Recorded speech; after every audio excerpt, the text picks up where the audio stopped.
반갑습니다. 바른교회 장승재 목사입니다. 오늘 몸 상태가 좀 많이 안 좋았는데, 지금 좀 괜찮아져서 금요기도회를 드리지 못한 것에 대해서 좀 마음이 안 좋아서, 그래서 말씀 묵상을 조금 그래도 올리는 것이 또 우리 구독자분들, 또 우리 바른교회 온라인으로 예배하시는 분들에게, 도움이 되는 것이 아닌가 하는 생각에 급하게 좀 만들어서 묵상하고 말씀을 준비했습니다. 부족하지만 항상 말씀 묵상에 시청해 주시고 함께 동참해 주셔서 감사합니다. 오늘 하나님 말씀은 열왕기하 4장 38절에서 44절 말씀입니다. 제목은 인간의 불가능과 하나님의 전능하심이라는 제목으로 말씀 나누도록 하겠습니다. 여러분, 우리 인생에서 가장 낙심되는 순간은 언제일까요? 어떤 상황이 힘들다고 느껴질 때보다도 이건 안 된다는 생각이 내 마음을 꽉 붙잡을 때 아닐까요? 정말 그런 때가 있습니다. 열심히 해도 안 되고 방법을 다 써봐도 길이 보이지 않고 어디에도 희망이 없어 보이는 상황. 주변 사람들도 말합니다. 그건 힘들어. 그건 안 될 거야. 다 해봤는데 안 됐어 라고 말입니다. 그래서 우리 마음도 이렇게 굳어갑니다. 맞아. 이건 그냥 안 되는 거야. 방법이 없어. 아유, 이 시대에 무슨 전도냐. 포기하자. 무슨 개척교회냐 라고 말이죠. 근데 여러분, 하나님이 일하시는 자리는 바로 그 자리입니다. 사람이 불가능하다고 선을 긋는 그 순간 하나님은 가능하다고 문을 여시는 분이십니다. 오늘 본문도 그 이야기입니다. 당시 이스라엘에는 기근이 있었습니다. 곡식이 없고 먹을 것이 없어서 사람들이 굶주리고 있었어요. 그 와중에 하나님의 사람들이 모여 있었는데 그들의 삶도 마찬가지로 궁핍하고 절박했습니다.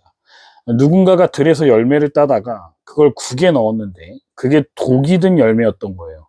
사람들이 외칩니다. 하나님의 사람이여 솥에 죽음이 있나이다. 잘해보려고 넣었는데 더 맛있게 하려고 넣었던 건데 상황이 더 악화된 거예요. 여러분, 이게 우리가 사는 세상 아닙니까? 뭘 해보려고 열심히 했는데 더 꼬여버리고 살려보려다가 더 위험해지고 이제는 아무것도 손댈 수 없는 상태.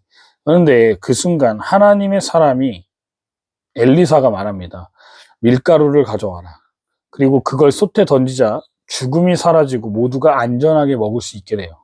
또 이어지는 장면에서도 겨우 20개의 보리떡과 자루에 담긴 곡식이 전부였는데 하나님은 100명이 먹고 남으리라라고 말씀하셨고 말씀대로 그대로 됩니다. 이런 기적이 어디서 시작되었을까요? 사람이 보기엔 이건 안 되라고 할 때 하나님은 거기서 시작하신 겁니다. 사람의 기준이 멈춘 곳에서 하나님의 능력이 움직이기 시작한 거죠. 제가 한 가지 우리나라에서 있었던 실제 이야기를 하나 들려드리고 싶습니다. 강원도 정선군 고한읍의 삼탄 아트마인 이야기입니다. 이곳은 한때 석탄 산업의 중심지였어요. 전국에서 사람들이 몰려들던 부흥의 땅이었습니다. 그런데 석탄 산업이 무너지면서 광산이 폐쇄되고 사람들이 떠나고 남은 건 폐건물이었고 버려진 기계와 망가진 도시뿐이었습니다. 그때 사람들은 말했어요. 야, 이 도시 끝났다. 사람이 이제 다시 오겠어? 여긴 이제 아무것도 안 되라고 말했어요. 그런데 그 절망의 땅에 한 문화기획자가 들어옵니다. 그리고 말합니다. 이 폐광을 예술로 다시 살려보겠습니다. 사람들은 또 말했죠. 아유, 예술? 웃기지 마세요. 이 시골에 누가 옵니까? 예술가가 뭘 한다고. 그런데 그는 멈추지 않았습니다. 망가진 설비들을 해체하지 않고 그대로 전시의 일부로 살려냈고 버려진 땅을 빛과 예술의 광산으로 바꿔냈습니다. 지금은 그곳이 연간 수십만 명이 찾는 관광지가 되었고 마을 사람들이 일할 자리가 생기고 청년 예술가들이 이주해 살아가는 공동체가 되었어요. 처음에 모두가 불가능하다라고 했습니다. 그런데 지금은 그 불가능이 기적이 되었다라고 고백합니다. 사랑하는 성도 여러분, 이건 단순한 성공 스토리가 아닙니다. 불가능은 하나님이 일하시기 가장 좋은 무대라는 걸 보여주는 실제 사건입니다. 오늘도 우리 각자의 삶에 안 될 것 같은 일들이 있을 겁니다. 길이 안 보이고 끝이라고 생각되는 것, 그렇게 느껴지는 자리가 있을 수 있습니다. 하지만 오늘 말씀은 이렇게 속삭입니다. 하나님은 그 자리에서 다시 시작하신다. 그 끝은 네가 정하는 것이 아니라 내가 열어간다. 내가 말하면 된다는 거예요. 오늘 본문 속 기근의 자리, 죽음의 솥, 부족한 떡, 모든 장면은 불가능한 무대였습니다. 그런데 하나님은 그 무대 위에서 자신의 전능하심을 드러내셨죠. 이제 함께 그 본문 속으로 더 깊이 들어가 봅시다. 사람이 안 된다고 하는 이유는 그럼 무엇인지, 그리고 하나님은 어떻게 그걸 된다로 바꾸시는지 말씀 속에서 차근히 한번 살펴보겠습니다. 첫 번째, 불가능만 생각하는 이유를 한번 살펴보자고요. 본문을 한번 다시 보겠습니다. 엘리사가 다시 길갈로 돌아왔을 때 그 땅에는 기근이 있었어요. 사람들이 배가 고팠습니다. 그리고 제자들에게 국을 끓이라고 말했죠.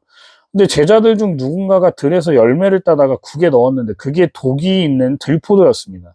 음식이 아니라 죽음이 된 겁니다. 그리고 그 순간 외쳐지는 말이 이겁니다.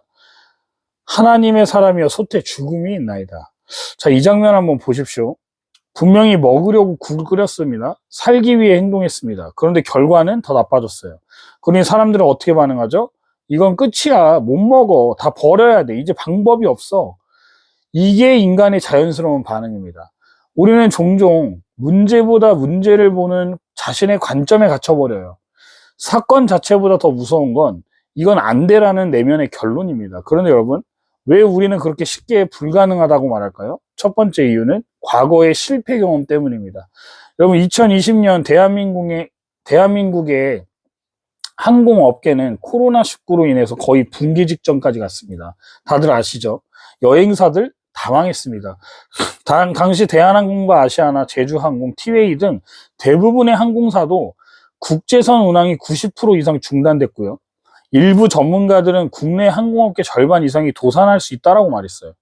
근데 지금은 어떻습니까? 2023년, 2025년 항공 수요는 역대 최고치를 기록하고 있고, 대한항공은 아시아나와의 합병을 통해서 글로벌 메가 항공사로서의 전환을 진행 중입니다.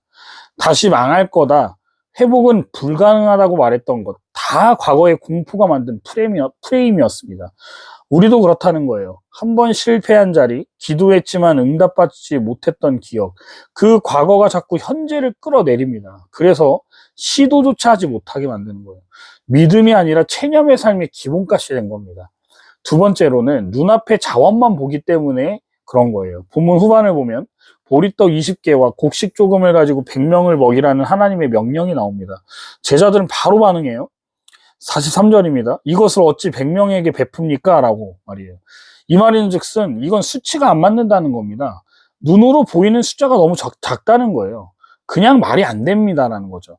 여러분, 우리도 똑같습니다. 통장 잔액, 남은 체력, 사람들 눈치, 타이밍, 내 능력, 그걸 계산해서 우리는 스스로 기적을 포기합니다. 야, 나한테는 그런 일 안 일어나. 야, 나는 그렇게 할 수 있는 사람이 아니야. 이건 내 힘으로 안 돼. 근데 여러분, 잘 들으십시오. 믿음은 내 계산 안에 머무는 게 아닙니다. 믿음은 하나님의 자리에 내 기대를 옮겨 놓는 겁니다.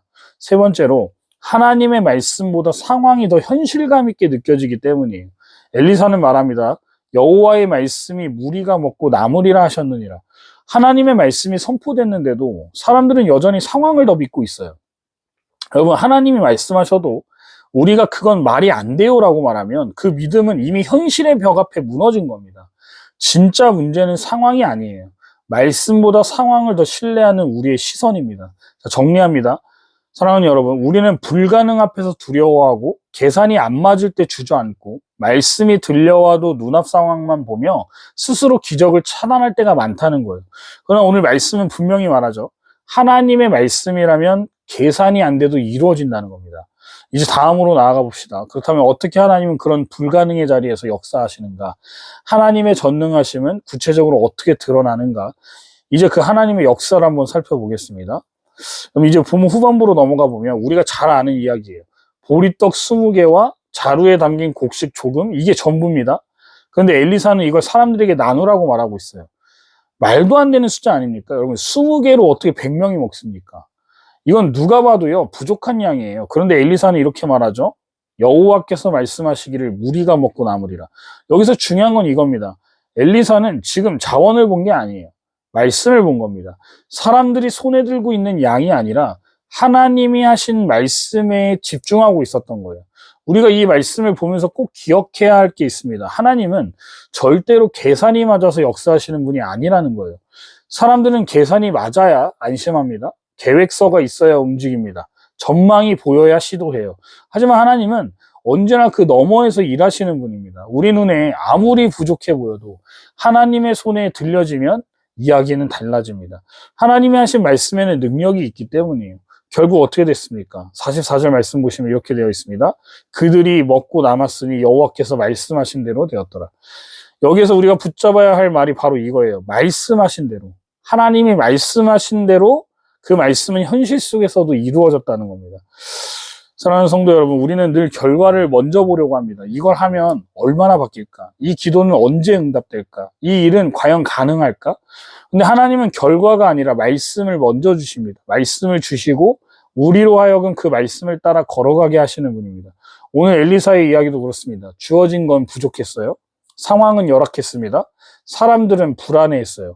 그런데 하나님이 먹고 남으리라고 하셨습니다. 그 한마디면 충분했던 거예요. 결국 모두가 먹고 남았습니다. 말씀하신 그대로 정확하게 이루어졌습니다. 이것이 하나님의 역사입니다. 계산 안 맞는 자리에서도 하나님은 당신의 말씀대로 이끌어 가시는 분이라는 거예요. 혹시 지금 여러분이 마주하고 있는 현실이 도무지 계산이 안 되는 자리입니까? 눈앞 자원으로는 안 되는 것 같습니까? 그렇다면 더욱 하나님을 기대하십시오. 하나님은 되는 상황에서 역사하시는 분이 아니라 안 되는 자리에서 시작하시는 분입니다. 그게 오늘 말씀의 핵심입니다. 사람이 보기에는 안 되는 자리인데 하나님은 그 자리에서 실제로 일하신다는 거예요. 그 결과가 오늘 우리가 함께 읽은 이 본문입니다. 오늘도 하나님은 일하십니다. 부족한 그 자리에서 절망 같아 보이는 그 현실 속에서 하나님은 여전히 역사하고 계세요. 말씀하신 대로 이루실 줄 믿습니다. 결론입니다. 우리가 오늘 함께 읽은 이 본문을 한마디로 이렇게 요약할 수 있을 것 같아요. 불가능이 끝이 아니었다. 하나님은 그 불가능 위에 당신의 말씀을 세우셨다. 기근 속에서 죽음이 퍼진 솥 안에서 너무 부족한 떡과 곡식 앞에서 사람들은 끝이라고 말했습니다. 그런데 하나님은 거기서 시작하셨죠.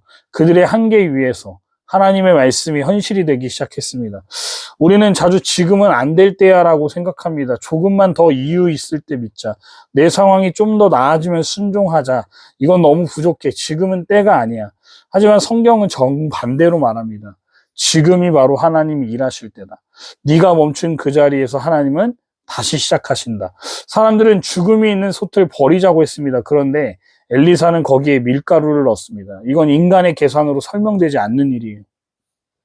하지만 그 한 줌의 밀가루는 하나님의 기적의 매개가 되었습니다. 또 20개의 떡으로 100명을 먹이라는 명령, 말도 안 되는 상황이었지만 말씀대로 하면 먹고 남게 되었습니다. 여러분 기억합시다. 하나님은 항상 말씀하신 대로 일하십니다. 우리 상황이 어떻든 말씀이 있으면 그 말씀은 반드시 현실이 됩니다. 지금 여러분의 삶은 어떻습니까? 혹시 이건 안 될 것 같아. 이건 내 힘으로는 도저히 감당이 안 돼. 그런 마음으로 멈춰있는 자리는 없습니까? 하나님은 오늘도 우리에게 말씀하십니다. 내가 말하면 된다. 사람이 불가능하다 말해도 나는 능하다. 계산이 안 돼도 나는 채운다. 죽음이 있어도 나는 살린다. 그 말씀이 내 안에 들려오는 순간 그 자리가 다시 기회의 자리가 되고 기적의 자리가 되는 줄 믿습니다. 사랑하는 성도 여러분, 하나님은 계산이 맞아야 일하시는 분이 아니라 말씀이 선포되면 움직이시는 분입니다. 그러니 오늘 우리의 시선을 상황이 아니라 말씀 위에 다시 올려놓읍시다. 믿음으로 이렇게 고백하시길 바랍니다. 하나님, 제가 가진 것은 적지만 주님의 말씀은 능치 못함이 없음을 믿습니다. 하나님, 계산은 안 맞아도 주의 말씀을 따라가겠습니다. 하나님, 불가능 같아 보여도 주께서 이루시는 걸 보겠습니다. 그 고백이 있는 인생 위에 오늘도 먹고 남는 은혜, 죽음이 떠나가는 회복, 기근 속에서도 채워지는 기적이 임하게 될 줄 믿습니다. 여러분, 하나님의 전능하심은 지금도 우리 가운데 역사하십니다. 사람이 불가능이라 말하는 자리에 하나님은 여전히 반드시 일하신다는 것을 기억하시는 저와 여러분들 되시기를 주님의 이름으로 축원드립니다.